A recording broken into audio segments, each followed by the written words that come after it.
Hello and welcome, guys. Today we continue talking about emotional incest. It will be very interesting video, so please stay tuned and remember to share my channel, to share my videos in your social networks, among your friends, your family, because this will be the best kind of thank you that I can get from you.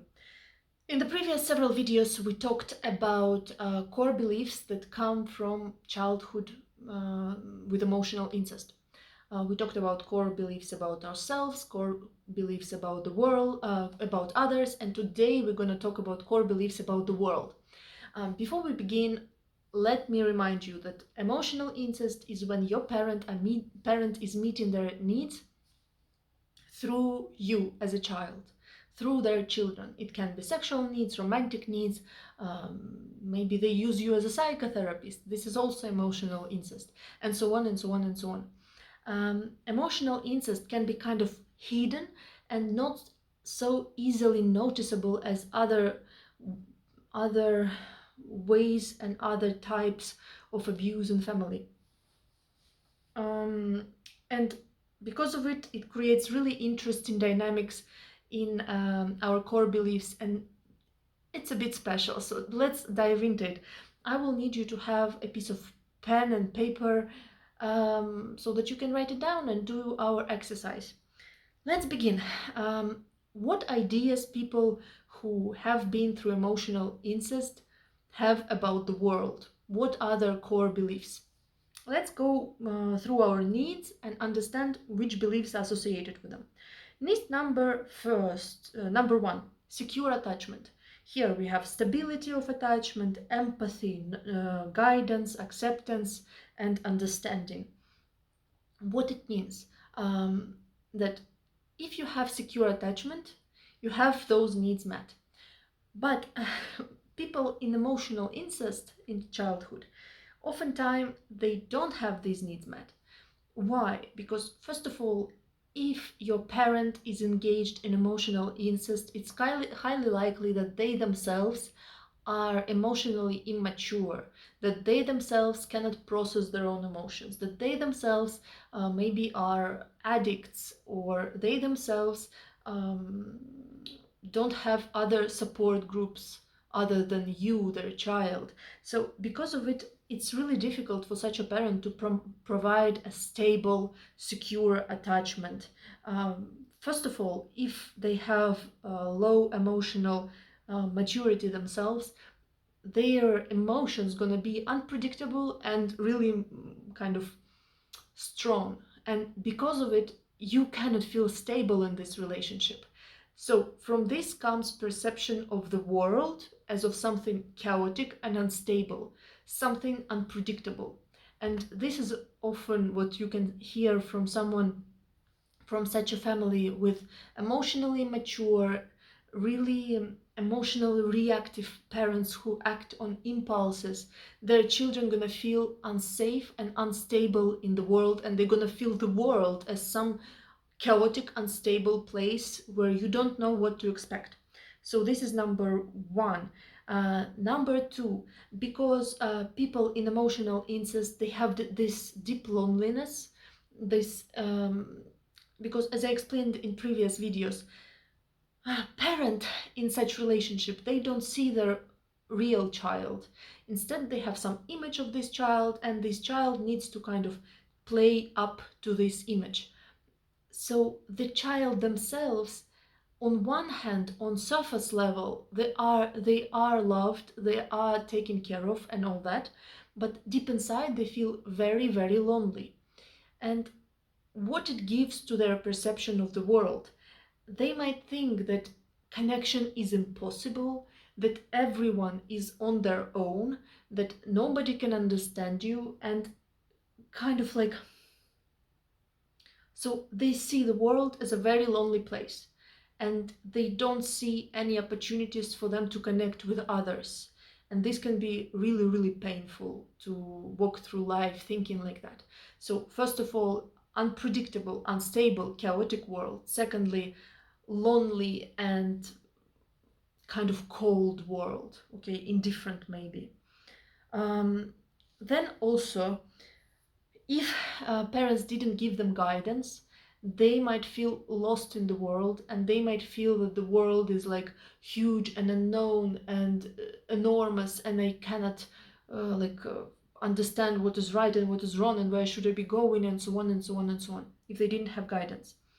Here we also have interesting thing about abuse, like if you were a scapegoat, so the abused child, like actively abused, mocked, criticized all the time and so on, you're gonna probably, not always but most likely, see others as cruel and see the world as a cruel place, where there is aggression and so on and so on. And sometimes these perceptions of the world come in a really smart camouflage. Like the person can be reading philosophy and be like, yes, this world is a cynical place and nobody cares about anyone, and like be this kind of cynical philosophical talker. But in reality it all often comes to just their perception of things. And so don't be fooled if your core beliefs come in some fancy words. They're still core beliefs. Okay, next. So scapegoat gonna be feeling in life as if the world is cruel, indifferent, or even evil. Then next, golden children. Golden children are interesting because on one hand they were spoiled in their childhood and they kind of get used to feeling and to being the center, and they might even like unconsciously expect the same from the outside world and behave in the same way. Like they don't have this habit of thinking about other people, about their perception, about what they are feeling and so on. They can have this like attunement to themselves and kind of do as they want without even like doing this work of recognizing consequences of their actions on other people and so on and so on. And this is why people normally, like in society, don't like very much spoiled children or spoiled arrogant adults as they see them. But in reality it's not your fault if you recognize yourself in it. Of course, it's just due to your upbringing that you were not taught to consider other people, you were not taught that nothing revolves around you and so on and so on. Of course, here can be some advantages because it gives self-esteem boost, but also some disadvantages because you might be expecting the world to treat you in a special way, and when the world is not taking you as someone special, you might feel like completely broken and upset. Okay, here we talked about secure attachment needs. After that, we have needs for competence and autonomy and sense of identity. Here it's really important. First of all, someone from emotional incest past, they're gonna have difficulties with their sense of identity. Why? Because I already explained that your parents, they don't see the real you. Instead, they see you as they want you to be to satisfy their needs. And because of it, you kind of from your childhood, with subtle like hints and pushes and pulls, your parent kind of conditions you to play a role that they need. And because of it, you might know very well how to please your parent, but you might have no idea what you actually feel, what you actually want, what you actually think, and so on. So you don't have this um, comprehensive sense of identity, and this can be really, really painful. This can bring like like dissociation, depersonalization, borderline pattern, if we're talking about clinical diagnosis. But even if you don't have like full-blown disorder, like personality disorder or something like this, still if you have this issue with autonomy, competence, and self-identity, you can have this emptiness inside, you can go through many existential crises, you can also spend a lot of time trying to figure out what I'm feeling, what I actually need, what needs I even have, and so on and so on, because your parents didn't teach you to do all that. So this was number one in this subject, so sense of identity. Then also competence. If you were a golden child, for example, and your parents were doing everything for you, like instead of giving you the opportunity to take care of yourself, and then you go out from your family into the world, you might feel like the world is you might feel like you don't fit in and you don't know how to live in this world on your own. And you might feel like the world is huge and dangerous and unpredictable, and I'm weak and I'm small. You might still feel like a child inside. And this is also pretty common if you didn't have enough competence. This I said. And autonomy. And also, if you have this idea that you are weak and that you are small, that you are little, you might see yourself as vulnerable to harm and be like too protective of yourself. But I told about this in the previous one. Then also limits. Thing about limits. Limits and self-control. If you didn't have this in your childhood, when you grew up, probably you kind of again, this kind of intensifies this scene, this view of the world as some unpredictable place where there are no limits, no rules, and you can see the world as unpredictable and really not organized. And you can see yourself as well like this, because if you were not taught self-control, then you might get scared by your own impulses, by your own anxious actions. Okay, this yes. After that, we have freedom to express your own needs and emotions. And this is also an important need, because if you could not express your own needs and emotions in childhood, then you might get, how to say, this perception about the world that other people don't care, or that other people cannot emotionally support me, that they might play as if they love me, but deep inside we are all lonely. And this perception of the world as if something lonely, cruel, and kind of cold, and not and kind of cynical, that people use each other, they play some game and they don't really have any deep affection, and they just pretending to have one. This is what comes from your past, from your family, and you expect that other people will be the same. And because of it, you don't even look for emotional connections with others. You don't even try to find them. And this can also be pretty damaging for your relationships with other people, and makes you feel very, very lonely. And also, to cover up this loneliness, deep loneliness, you might feel like cynical towards others and so on, or cynical about the world. Then also what can come is, because in emotional incest, your core needs, emotional needs, were not met properly, and you kind of feel that the world treats you in an unfair way, you can feel like really angry about the world, about existence.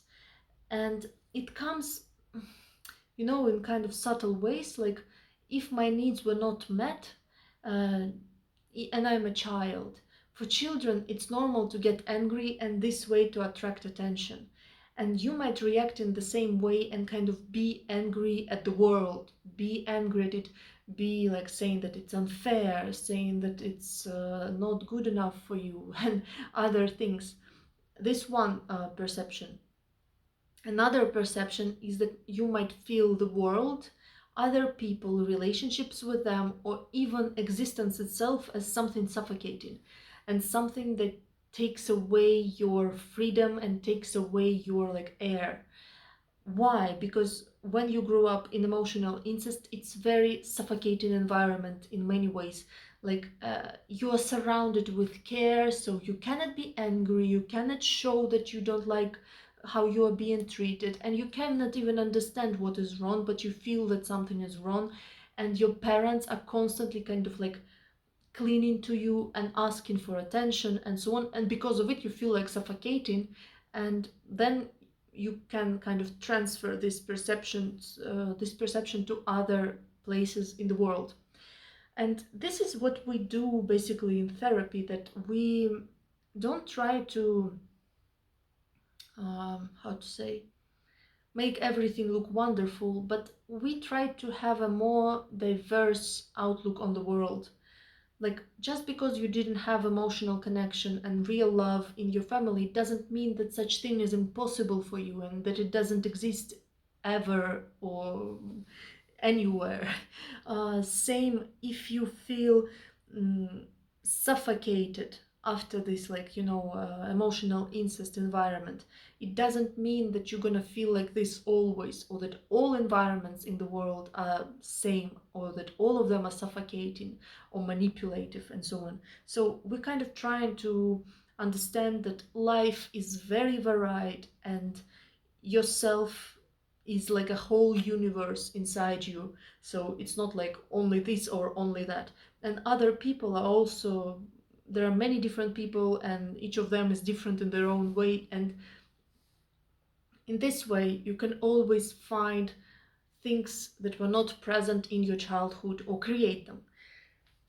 So yes, what I didn't mention, I mentioned loneliness, I mentioned this, I mentioned that. Um, but yes, more or less that's it. So in the end, you might not have all of these, and again, I say it every time, but it's pretty much individual what you see and what you don't see, and how your core beliefs get formed. So please make sure to use your autobiography exercise and key needs exercise and analyze which core beliefs about the world, about reality, about society, about different groups of people or hierarchy, anything like this, got formed in your childhood from your family. And then you can write it down. You can also write it down in the comments. It will be very interesting for me to read. Or if you want to ask me any question or just write a comment, it will be always welcome. Okay, I told about this. And in the next video, last video about core beliefs, we're going to talk about emotions, which is very important. And emotional needs and emotions are very often going kind of wrong in emotional incest and in general in childhood. In the next video, I won't be talking only about like emotional incest. I will be talking about childhood for different people, so you can analyze it and make conclusions and decide on which you need to work with. Now that you watched this video about core beliefs, a question arises: what to do with all that? Well, you can use my cognitive skills training basic course and cognitive skills training intermediate one in my playlists. Both are completely for free, and there, step by step, you can do exercises, you can try new methods, new things, new way of seeing things, and then you will see progress and how your core beliefs can alter. But the most important first step is not to change your core beliefs, but to learn to notice them and learn how they show themselves in your adult life. Because sometimes we can't even change them completely. Sometimes some small tiny voice still remains in your head, but if you understand that, oh, this is core belief talking, and you don't believe in it, then it will be kind of easy. So your home task is analyzing your beliefs, core beliefs about the world, using your autobiography and using key needs checklist that we made, and also analyzing how these core beliefs about the world influence your adult life. Like maybe you avoid connection with people because you believe that the world is indifferent and cold. Or maybe you have one existential crisis after another. Or maybe you don't understand yourself and what you want. Or maybe you see the world as chaotic and unpredictable, or something else. And what it leads to, like for example, it makes you feel anxious all the time, or it makes you want to be aggressive with others, or something else, take a look at your life, and it will be really interesting if you decide to write about it in the comments. So I see you soon. We're going to talk about beliefs about emotions. Bye bye.